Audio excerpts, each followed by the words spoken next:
Hey guys, today I want to give you a quick demonstration on how to paint that rocky ground you see in many of the landscape photographs. This ground has lots of different shades of brown, yellow, olive green, and hints of orange. So what is the best way to approximate this color scheme to our painting? Let's work in this section here where I had already outlined the basic shapes and colors, and then we will add more and more things to it.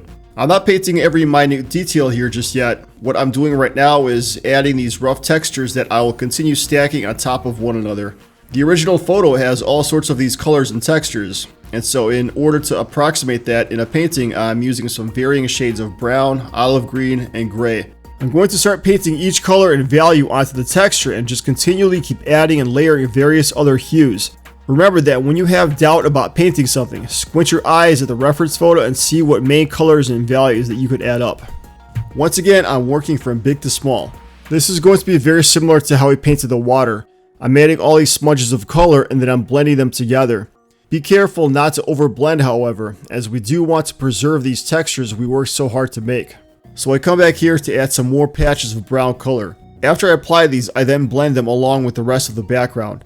I also share the same color as I continue adding more of it to the overall area here, adding more diversity of hues across this ground area.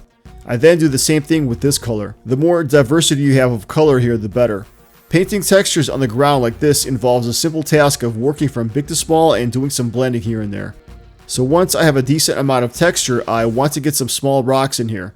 I have established a decent baseline of texture on the ground, and so now I feel comfortable enough to paint some objects here.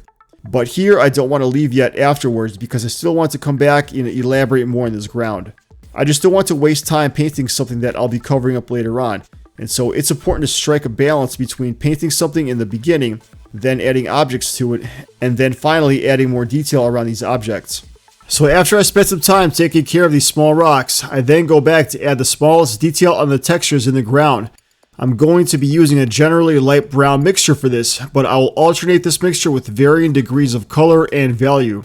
This texture I'm painting is a combination of small rocks embedded inside the ground as well as many bumps and indentations on here.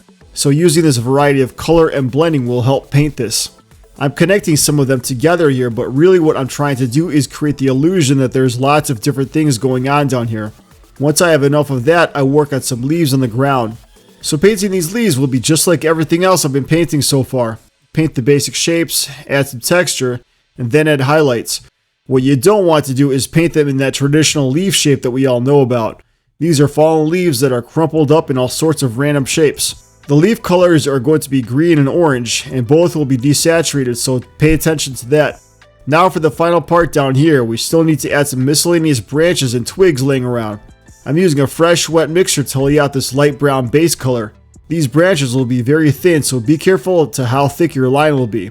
Then I add some very small darker parts to them to add some shape and texture. So overall, this is how I paint the ground of a forested area. Even though I covered a small section of the total ground area, following this formula would be the same for other places. Of course, some spots will have different degrees of texture and objects, so adjust your brush and mixture accordingly. Now I'm going to finish this bottom part of the painting. Everything I'm doing now is nothing new, no groundbreaking techniques to show you, just lots of texturing and blending. At this point of the painting, we've gotten over the hump where we had to match the main objects to the reference photo. Once you have the main objects established, it gets easier in my opinion because that's where there's less stress about placing the objects in the right areas. So here's the final result.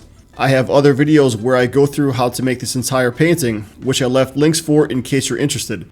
Let me know if this video helped. I'll see you in the next video.